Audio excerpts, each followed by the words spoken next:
Cause I don't wanna hear what you did for me. Who said I was perfect? Don't look at the surface. I'm not the one looking for empathy. Locking. I got some people that's watching. Locking. Lost in the rhythm, I got it. Rocking. Baby, I know you got options. Because I want you. I need you. Look at my baby, I know she a keeper. What are you scared of? She's so prestigious. I call her star, baby. Tell me, have you seen her? Welcome to the EMP podcast, where we talk about entrepreneurship, mindset, and purpose. Today's guest is someone who brings restoration, leadership, and faith together in a powerful way. We're joined here with Joel Sanchez, founder of Revive Home Pros, a restoration company based in Aubrey, Texas, that specializes in bringing life and peace back into the homes after disaster strikes. Joel was born and raised in San Diego, California, and for the last 4 years, he's been building his life in Texas with his wife and their beautiful 2 children, daughters. With nearly 14 years in restoration industry, Joel, he stepped out into God's given calling in 2025, launching Revive Home Pros with the mission to serve families with excellence, integrity, and genuine care. Now, this conversation, we're going to dive into entrepreneurship, the purpose, family, and deeper faith that fuels what Joel does every single day. Now, if you're someone building something meaningful or navigating your own restoration season, this episode is for you. What's up, Joel? How's it going today? Good, man. Thank you. Thank you for having me. Yes. It's been a day already, but Sure anyways, has. though. So tell me about, or for the listeners meeting you for the first time, who is Joel Sanchez? I'm just a simple guy trying to stay in my lane and do what God is calling me to do, and all my flaws and the gifts that the Lord has given me. I'm just, I'm trying to just be a light, mainly for myself and my family, and then anybody else that I cross paths with. Mm-hmm. So what was life growing up in San Diego? It was great. I was around family. I was around all my family, and growing up watching my dad. He was a very hard worker, and before he passed, he had multiple taco shops, restaurants, and stuff. And so I had the privilege to be a part of that and learn a lot from him before he passed. And but yeah, just I'd say it was a lot of fun. One thing though that that is worth mentioning is the weather. The weather is boring. Yeah. Meaning it's cool, like it's pleasant, but out here, man, the weather keeps you on your toes. It's like it's almost like sure. you're kind of forced to, whether you're a believer or not, you're like, man, Lord, protect us. Yeah. You never know what the weather's going to bring. Hailstorm, sleet. I've been here in Texas, and I've actually experienced all 4 seasons. Yeah. Pretty much in there. Now, what brought you, here, or what brought you and your family here to Texas? Yeah. So I'd say the main reason was for the future of our daughters. Okay. That's really the main reason. Obviously, we felt led by the Lord to come out here, but I feel like that was one of the main reasons that the Lord put it on our hearts, is like, hey, we don't really feel like we have the opportunity to raise our daughters the way we want to in California. Cost of living, if we would have stayed out there, my wife having to work full time and everything, it's, we just felt differently, and we felt like the Lord called us to. We felt the calling to Texas for about 5 years before we made the move, and we were praying about it. And I don't even think we told anybody in our family really, but and then all of a sudden, the Lord just opened up the path, and we ran with it. Nice. Now, when did restoration become like a part of your life? Before I got married, so we just celebrated 11 years together. Congratulations on thank that. you. And so it was just one of those odd things that I didn't even know what to expect. I didn't even know really what demo was. I thought, like, when they were first telling me about the job, I was like, man, are we gonna Am I gonna be, driving a bulldozer and knocking houses down and stuff? I really had no idea, Hmm. but when people say demo now, it's like I understand, yeah, we're taking out sheetrock, we're taking out cabinets, flooring, damaged stuff, and Hmm. but yeah, so it's been a long time. In between that though too, like I've picked up other things. Like when I moved out here, I kind of started doing some window covering installs. I do some work for as a subcontractor for Home Depot, Hmm. but I kind of just it kept drawing me back to restoration, and I really love doing it, to be So, honest. so you were introduced to restoration back in your And Cap, San Diego yeah, in California. mm-hmm. Okay, Yeah. that's what's up. Yeah, yeah. Um, was there something that stuck out to you that just made you fall in love with the restoration process when you were doing those odd jobs, and then you all of a sudden, went to take this job, and was what stuck out to you, or what was it about restoration that made you, want to put more time and energy in it? Yeah, that's a great question. So growing up, I mean, I always had the work ethic in Hmm. me, drilled into me by my dad, which I'm super grateful for. And when I was introduced to this type of work, man, it was so gratifying because yeah, there's days that I mean, you earn your money, like Hmm. sometimes we'll have to suit up in a full bodysuit and there's no AC, it's hot outside, and so I'm It's already the type of already guy a that hundred degree. sweats. Yeah, Yeah. it's already 100 degrees. Now 100 degrees in Texas. yeah, throw a suit on and a respirator and like, latex gloves. I'm like dripping through, yeah. So, My but goodness. but there's definitely a tough aspect to it, but like the reason why I fell in love with it is because when I show up to somebody's home, Hmm. those people don't know what to do, and I kind of feel like the Lord has allowed me to see it in this way that we're kind of like a doctor for a home that has some issues, and sometimes I've been in situations where plumbers can't even find the leak, and Mm. I'm in there trying to help the plumbers and trying to help the customer, trying to stop the problem, and uh, and then address the symptoms, which healthcare here in the U.S. might be the opposite. Right, right. Yeah, They want to put you address on. the symptoms and then Yeah, address if the symptoms, and put you on a treadmill schedule. Like, okay, well, you need to be taking this for the rest of your life. yeah, Come yeah, on no, now. I thought you were yeah, the doctor. Can you, get to the root issue and actually heal me? yeah, yeah. So, now, what have the last 14 years in this industry, what has it taught you about people? That integrity can go out the window in a matter of seconds. Mm. Yeah, yeah. I've seen some real bad situations, S- and mhm. So would you say the integrity wise will go straight out the window based on situations that they're put in, or is it money driven?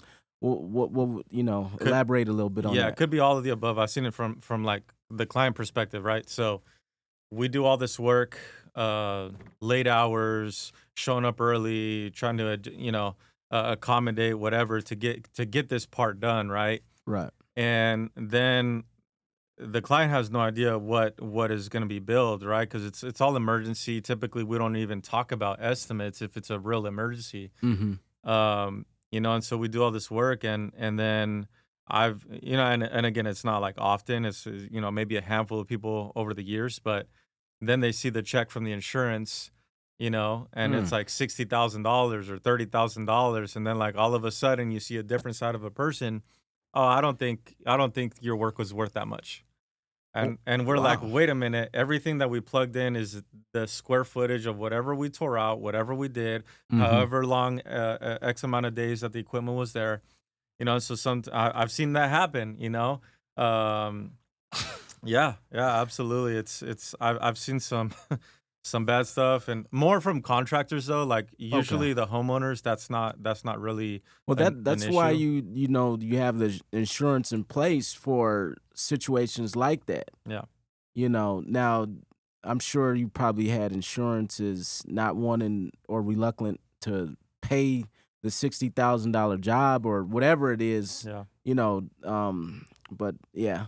So, what tell me about a story that just sticks out to you, that helped shaped the way you serve today? Hmm. Well, there's probably many stories. I mean, off the top of my head, there's this one I can think of, a lady that lived close to San Diego State. Mm-hmm. And I remember going, when I got into restoration, I got into it, and a good friend of mine who I'm still friends with, he lives out in San Diego. His name's Phil. Mm-hmm. Um, we went to this job, and like, you know, I've seen the TV shows, The Hoarders, like, but when I walked into this house, it was this little old lady that not only, like, she did have a hoarding problem, but like, Mm-hmm. um man, there were rat droppings, there were it wasn't just, hey, I had a little leak, and like we're having to navigate through the house and stuff, and it's like I realized that there's people, and even more so, this about like my mom, like, how people just don't have the help or whatever, and there's difficult things that they just can't do. But Right. but in this particular situation, I was like, it was just her, and over the years, she's just has no idea how to let go of stuff, or apparently, like, Yeah. and then on top of that, you throw a water damage, Oh and my and goodness. and man, I just felt so bad because we never went back, because I think at that time I was more fairly new, but I think she got denied, because of just whatever the insurance found, long term damage, So I mean, what can she see with the pile high stuff? I mean, it was a tough situation, So my heart went out to that lady, because I saw, like, she's a little old lady. She Right. can't move heavy stuff, and unfortunately, How would she know? yeah. And So then they dive into the situation because the insurance companies just want your monthly premium to hold that money and never pay out. So now they're looking at their stipulations like, well, let me go, figure out what really happened. And then they see that, oh, well, because of your house not, being up to par, or just things that are not positioned in the house, like you can't get to certain pipes or whatever and check it, yeah. they look like, okay, well, I'm just gonna deny you. So that didn't go right with your spirit. No, no, and that just reminded me of another situation out in Carlsbad. Mm-hmm. I remember, I'll never forget. It was this adjuster, this little guy that kind of wanted to, present some type of dominance, and I won't say the carrier's name, but because a lot of them, they're all the same. But this guy denied this lady's claim. This lady was or is a doctor, Mm-hmm. okay, or something in that general area of work, and I don't know what type, but I remember she had the cleanest house. I walked in there. It was a luxurious home, Mm-hmm. and we did the work, and he ended up denying the claim for, and it wasn't like a 30, 40, $50,000 claim. It was probably going to be like in total 10 to 15,000. I think Wow. her deductible was like $1,000, which I don't even think that's available anymore for when you step into a new home. But anyway, he denied the claim because he saw evidence of one rusted nail. Like, there were no nails, but you can kind of see, like, hey, when a nail got wet, like, it leaves like a little, a Mm-hmm. stain or a mark on the wood. Um, and so he made the argument that because of that rust, I'm denying the claim. And the Wow. problem is, once they do that, I mean, unless you get a lawyer or a public adjuster, there's nothing you can do to overturn it. And Mm. and many cases, because it's on the lower end, like, the customer will just eat the costs, and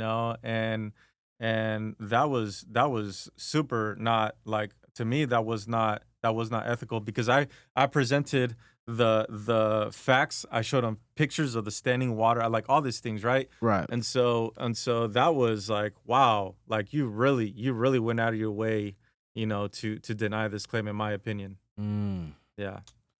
So what do most homeowners misunderstand about restoration?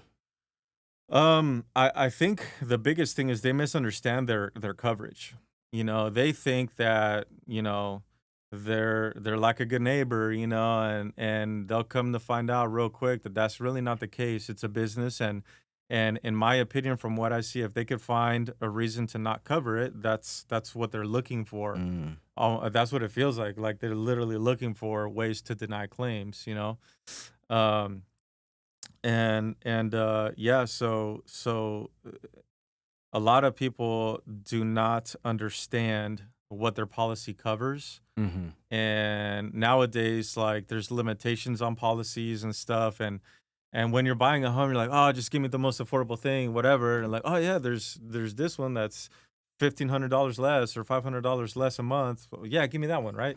But Mm-hmm. when something happens, you find out real quick, man, I made a huge mistake. Wow. Yeah. Why was this year the year you decided to step out and start your own business? Um, that really just comes down to the Lord put it in not just my heart, but my wife, and Mm-hmm. every hardship that we've gone through over the past, 4 years, I think kind of really catapulted us into it with having the confidence, not being fearful Right. of failure or, and being smart about making some decisions. And but yeah, I would say the Lord has opened up the opportunities, the people, the networking, and finding like-minded people, because I can't do it by myself. Right. I need there's other people, good plumbers, good contractors, good etc. Right, fill in the blank, but like-minded people that are they're the highest um a goal for them would be to represent the Lord well, and that's who I want to team up with. Yeah.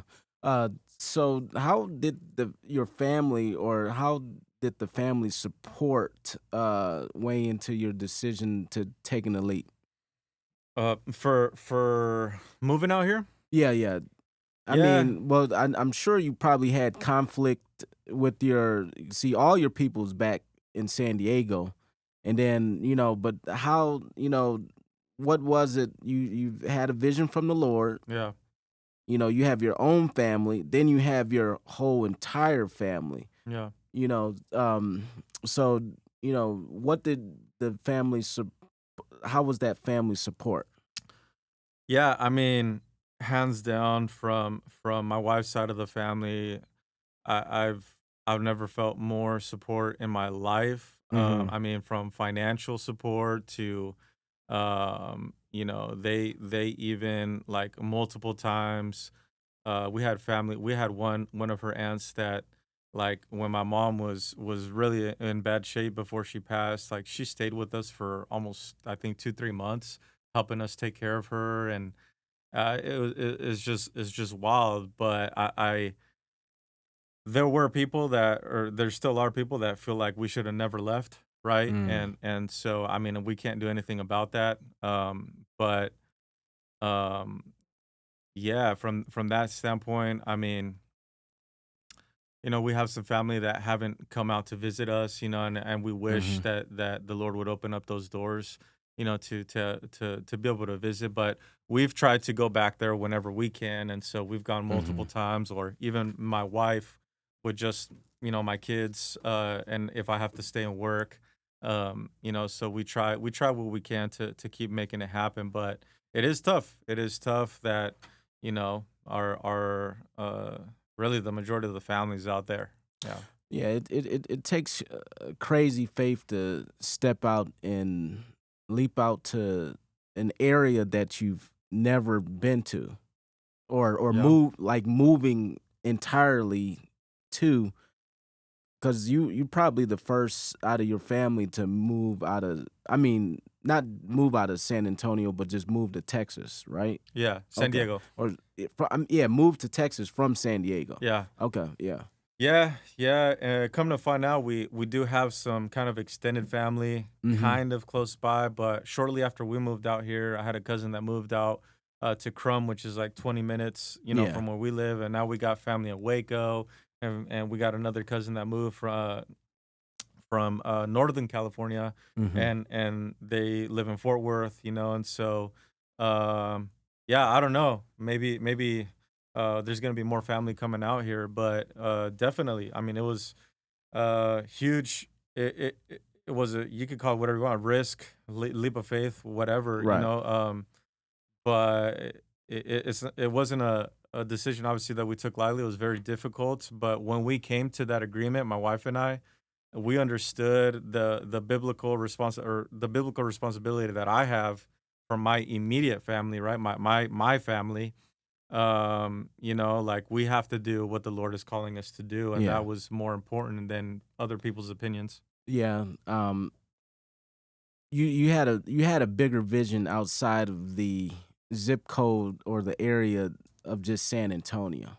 And sometimes, you know, you gotta believe internally, of going with the voice of the Lord over all the other spectators. And then also, faith, faith is you have to walk by faith and not by sight. So, it's a good thing that you went ahead and, you know, b- being obedient to the voice of God and, just moving into that sector. Now, how does your company separate itself from the other companies? What is that main thing? So, our company is different because you know. Being different from, I should have said, being different from other restoration Mhm, companies. mhm. Yeah. Yeah, absolutely. So I would say that our company brings life and peace back into people's homes that are going through disasters, right? Right. And Yeah. so, what that means is that um, we are doing everything we can to do good work Hmm. with integrity and point people back to Jesus.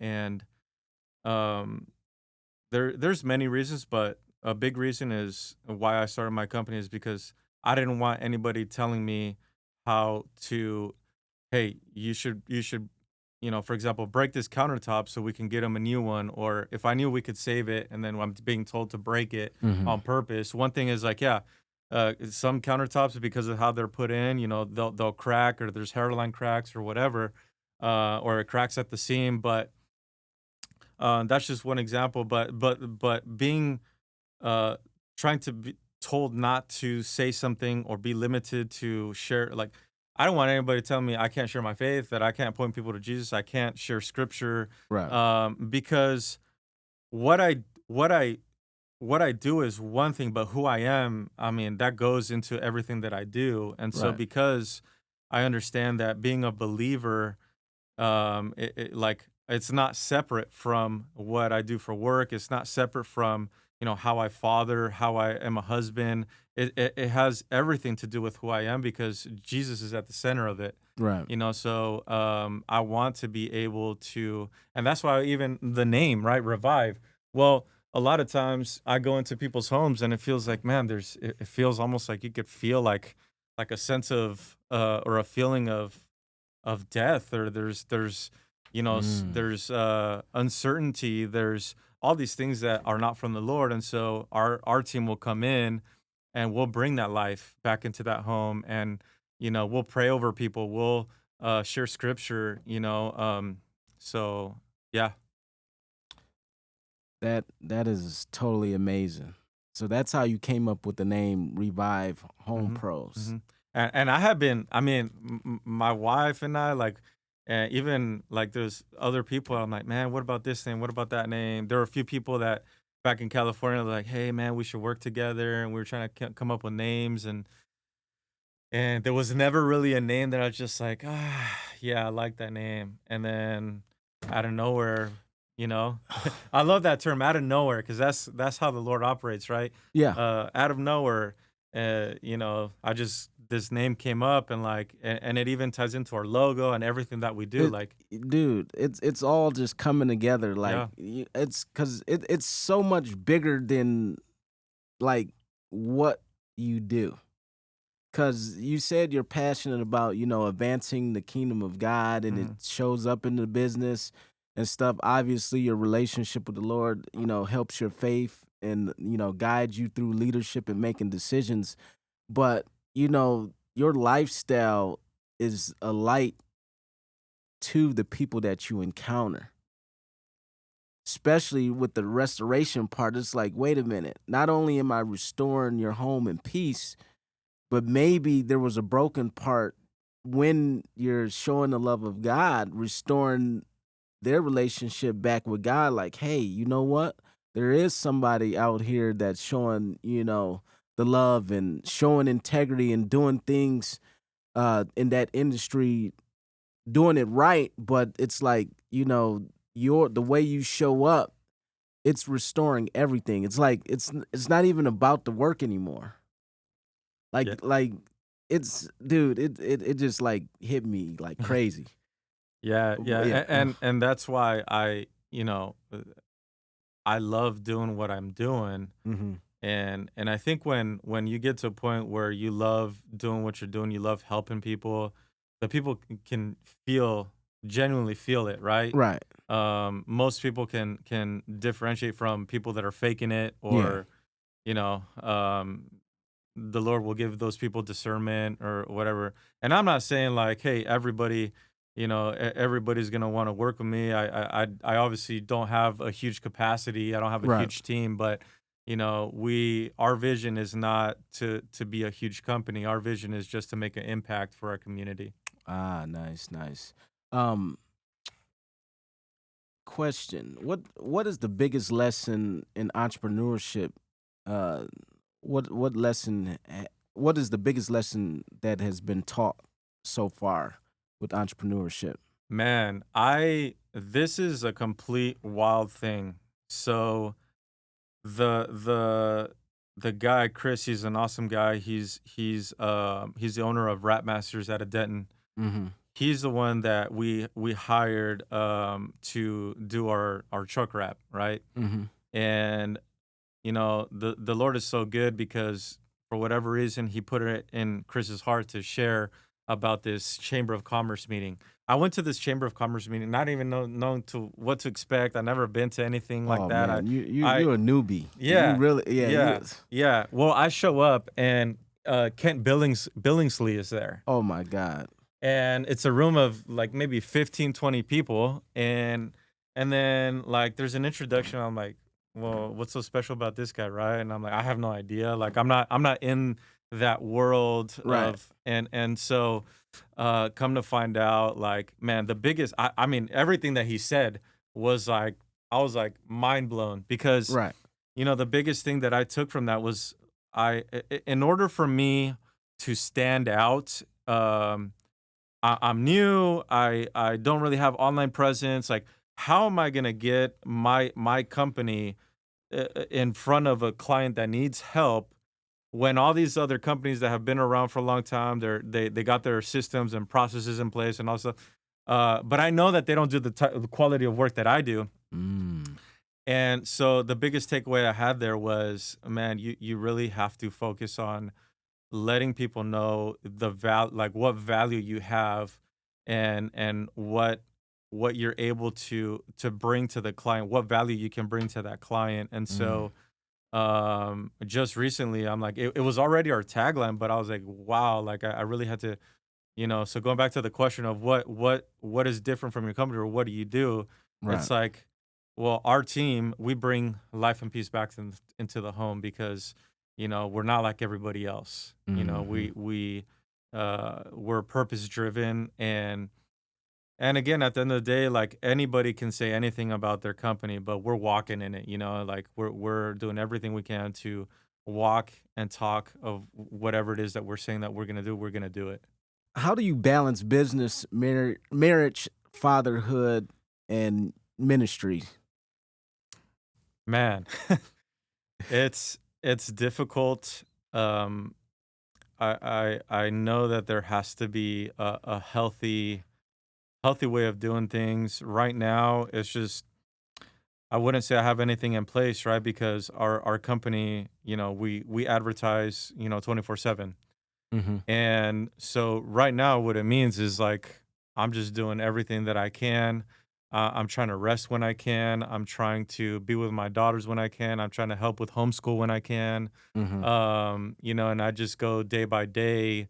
There are some areas in my life that are lacking. For example, I know that it's been lacking. Like I need to take my wife on a date, for Hmm. example. Um, you know, but just trying to do the best I can, and make the sacrifices, because I feel like this is moving this company forward is not just going to bless my family, but Hmm. we're also going to be able to bless other families, whether it's an employee and their family, or the community. That's and I feel like there was a huge shift in these past few years and what God was teaching me, in order to get my heart right. Right. Like, I mean, who doesn't want to want to thrive? Like, who doesn't want to make more money? Yeah. But again, all the hardships that I went through, I wouldn't change it for anything, because God taught me so much in those hardships, and made me more humble, made me less money hungry and more purpose driven. And Hmm. I'll say this, a key verse for us since we moved out here, and we've really stuck with it. I put it on the back of my business cards, is because I'm really trying to live it out. Is Matthew 6:33: Seek first the kingdom of God, live Hmm. righteously, and all other things will be added onto you. And it couldn't be more simpler than that.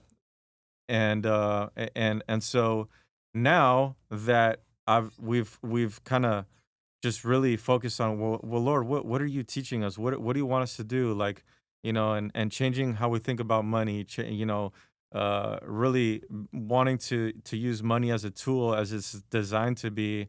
Like anything else, like we should be able to use these tools to point people back to Jesus. And so, Right. I think the financial freedom is around the corner.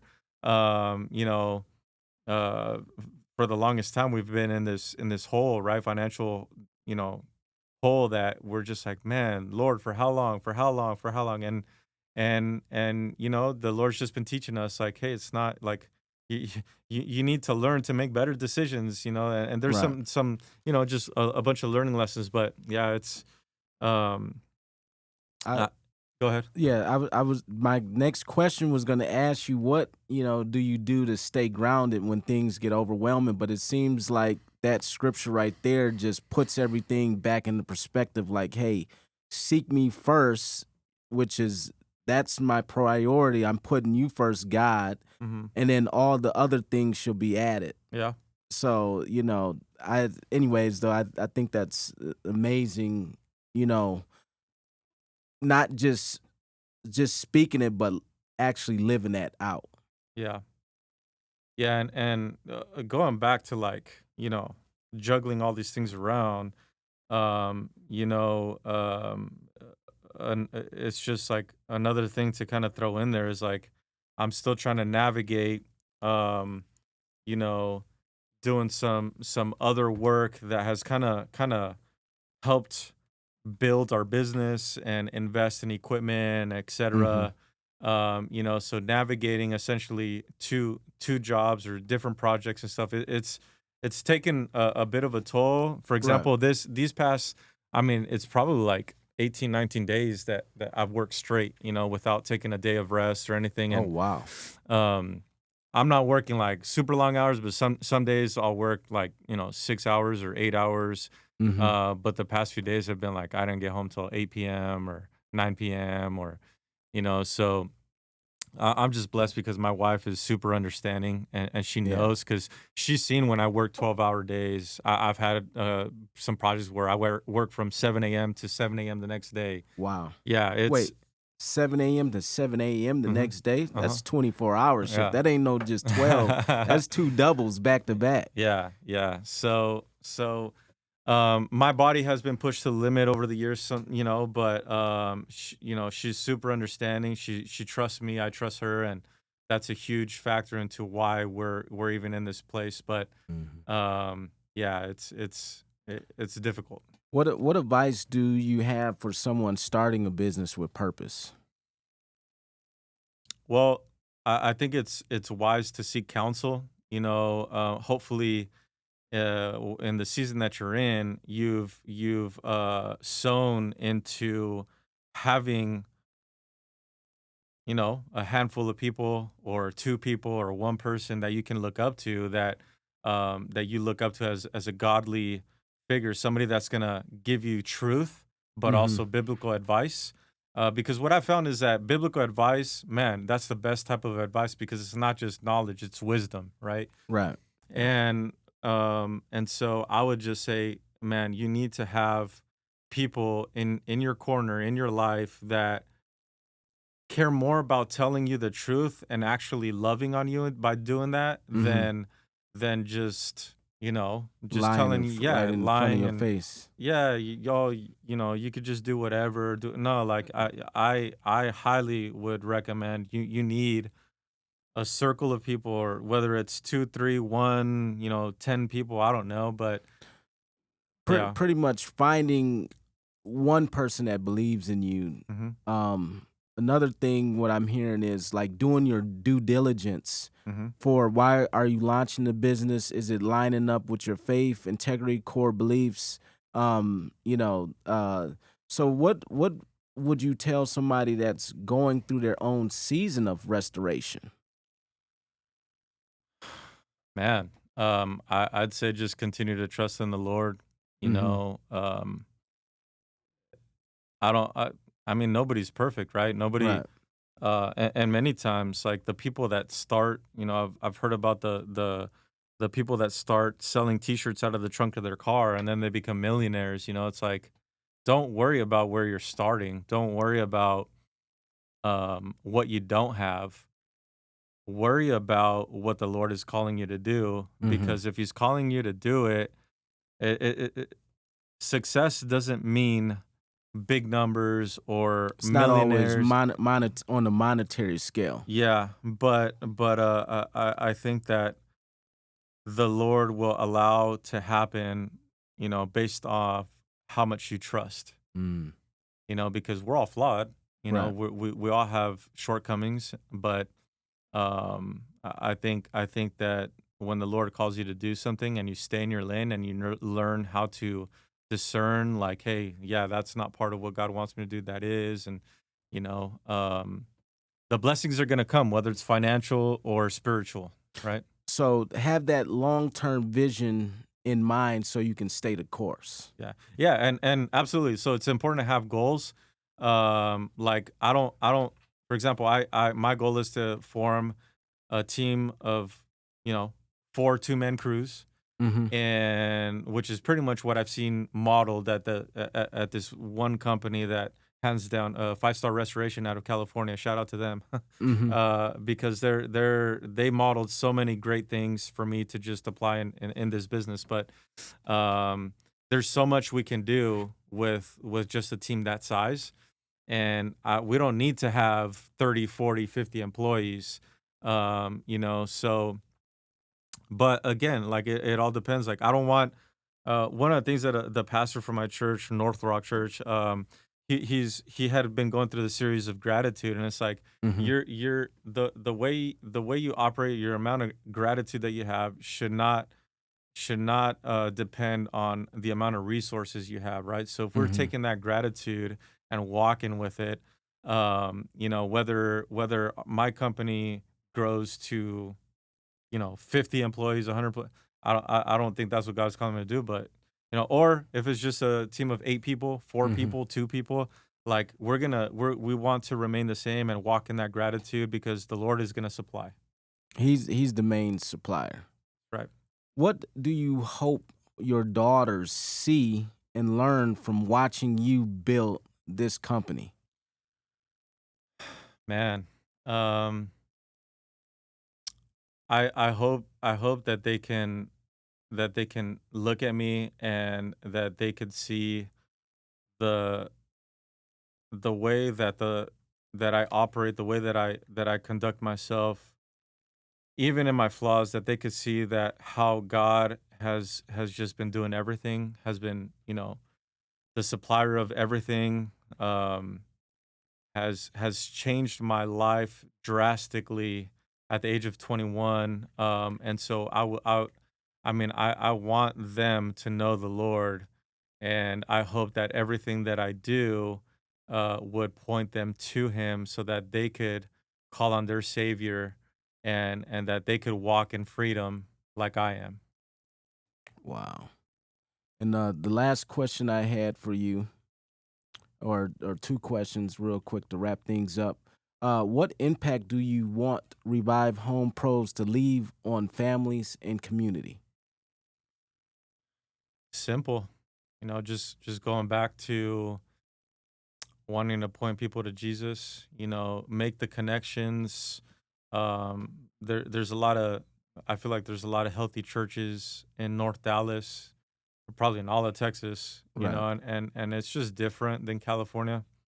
It's been amazing, but to be able to make the connections and uh, point people to Jesus, maybe in the future connect with nonprofits or uh, focus on being a bigger financial supporter for our local church, the community. I mean, I just if people were to see the Revive Home Pros logo, man, for me, if they can make the immediate connection to God, that would be amazing.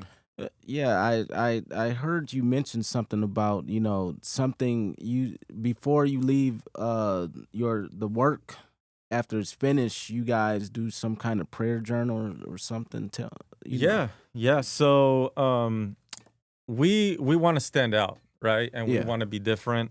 Um, and we don't just want to be a service provider.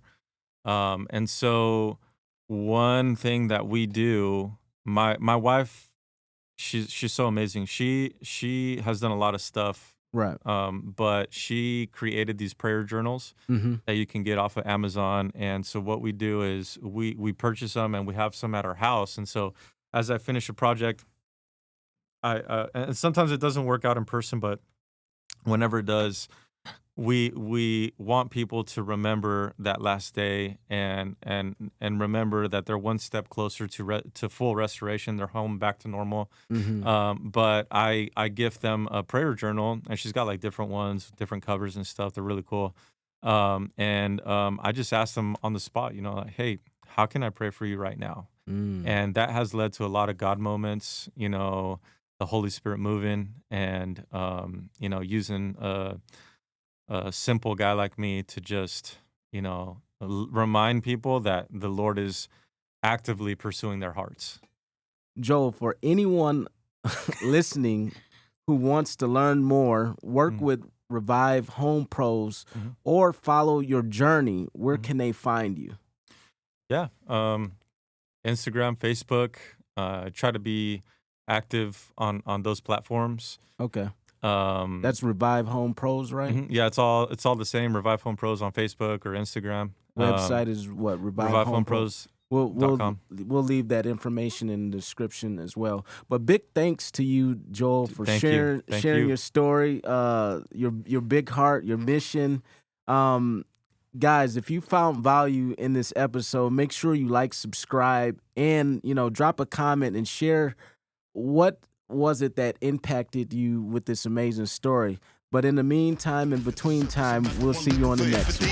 I got some people that's watching. Lost in the rhythm, I got it. Rockin'. Baby, I know you got options. Because I want you, I need you. Look at my baby, I know she a keeper. What are you scared of? She's so prestigious. I call her star, baby. Tell me, have you seen her? She can light up the night alone. Yeah, lose your pride, take your time. Just know it's not long. Yeah, I got love and I'm giving it. I'll never be perfect or innocent. If you walk in those shoes and don't tell the truth, she'll give you the boot like